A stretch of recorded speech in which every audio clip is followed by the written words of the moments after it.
The United States, Brazil, the Netherlands, and now Spain. These are the countries that I've called home throughout the years.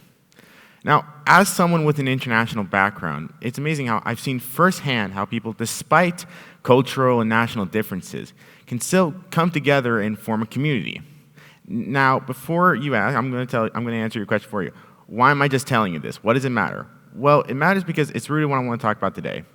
Because today, I want to talk about the idea of global unity.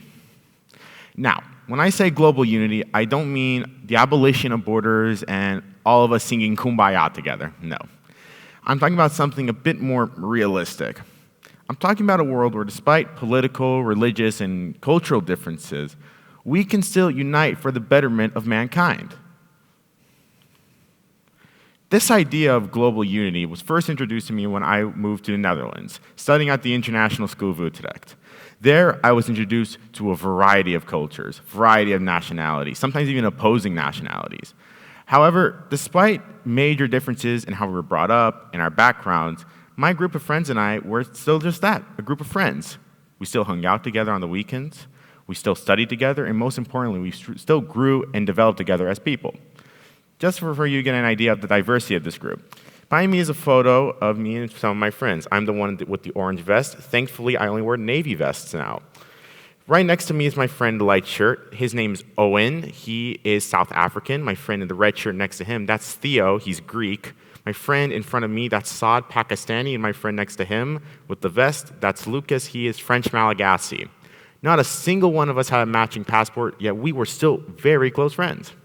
Now, how does my experience at an international school relate to this idea of global unity at a truly worldwide scale? Well, let's look at a big example first.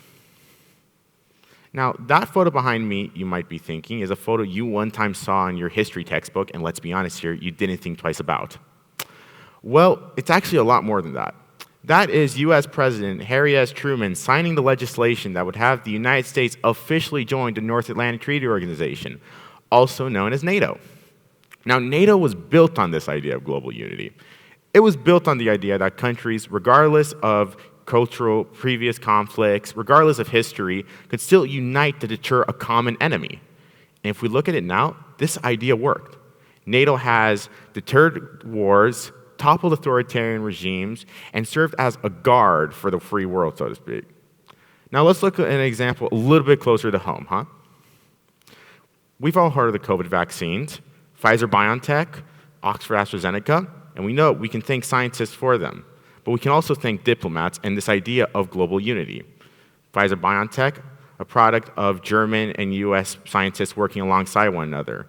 Oxford-AstraZeneca, a product of Sweden and the United Kingdom trying to make sure this species recovers and moves past this pandemic. As I said, this pandemic was not only fought with scientists, but with this idea of moving and recovering together, not just as countries, but as a species entirely. Now, I want to talk about an example that is especially close to me.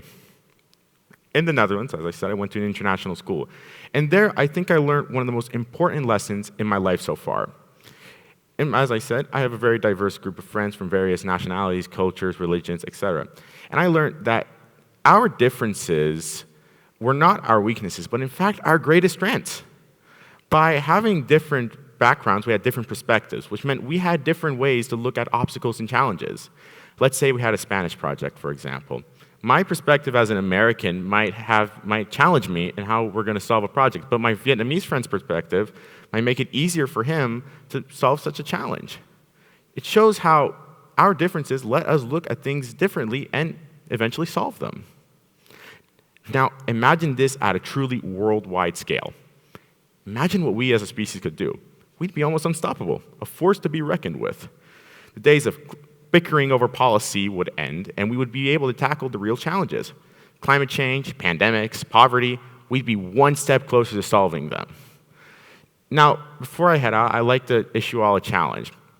Look at the person next to you, in front of you, just look at a person.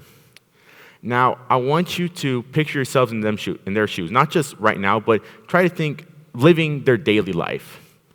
Once you get their perspective, once you understand them, that will bring us all one step closer to this idea of global unity. Thank you.